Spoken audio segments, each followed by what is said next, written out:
Russia Ukraine যুদ্ধে পুতিনের একের পর এক দাবার চলে ইউক্রেন ধরাশায়ী। এবার ইউক্রেনে যুদ্ধবিরতির সংলাপ শুরুর জন্য নতুন দুটি শর্ত দিয়েছেন রাশিয়ার প্রেসিডেন্ট ভ্লাদিমির পুতিন। পুতিনের প্রথম শর্ত, ইউক্রেনের যে 4 প্রদেশ রাশিয়া নিজের সীমানাভুক্ত করেছে সেই প্রদেশগুলো থেকে নিজেদের সেনা সরিয়ে নিতে হবে কিয়েভকে। এবং দ্বিতীয় শর্ত হল, ইউক্রেনকে অবশ্যই ঘোষণা করতে হবে যে যুক্তরাষ্ট্র ও মিত্রদের জোট ন্যাটোর সদস্যপদের জন্য আর তদবির করবে না কিয়েভ। শুক্রবার রাশিয়ার প্রেসিডেন্টের কার্যালয় ক্রেমলিনে পররাষ্ট্রমন্ত্রী সের্গেই লাভরভ এবং অন্যান্য রুশ কূটনীতিকদের সঙ্গে এক বৈঠকে পুতিন বলেন, আমাদের অবস্থান পরিষ্কার। যে মুহূর্তে কিয়েভ 4 প্রদেশ থেকে সেনা প্রত্যাহার এবং ন্যাটোতে যোগদানের জন্য আর চেষ্টা করবে না বলে ঘোষণা দেবে, ঠিক তখন থেকেই আমরা কিয়েভের সঙ্গে শান্তি আলোচনা এবং ইউক্রেনে যুদ্ধবিরতির প্রস্তুতি নেওয়া শুরু করব।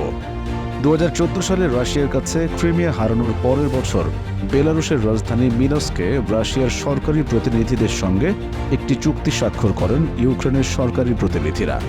সেই চুক্তির প্রধান শর্ত ছিল ক্রিমিয়াকে রুশ ভূখণ্ড হিসেবে ইউক্রেনের স্বীকৃতি দানের বিষয়টি।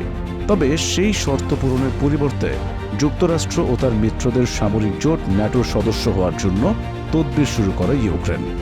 এ নিয়ে কয়েক বছর টানাপোড়েন চলার পর 2022 সালের 24 ফেব্রুয়ারি রুশ বাহিনীকে ইউক্রেনের সামরিক অভিযান শুরুর নির্দেশ দেন ভ্লাদিমির পুতিন। সেই অভিযান এখনও চলছে। ইউক্রেনের নিজস্ব অস্ত্র ভাণ্ডার শেষ হয়ে গেছে অনেক আগে।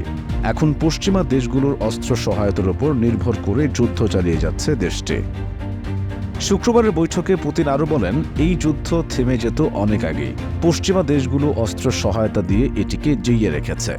আমরা শুধু চাই ইউক্রেনের সরকার রাজনৈতিকভাবে নিরপেক্ষ অবস্থান নিক, রাশিয়ার সঙ্গে আলোচনায় আসুক এবং ইউক্রেনের জনগণের ভবিষ্যৎকে সর্বোচ্চ অগ্রাধিকার দিয়ে যাবতীয় সিদ্ধান্ত গ্রহণ করুক।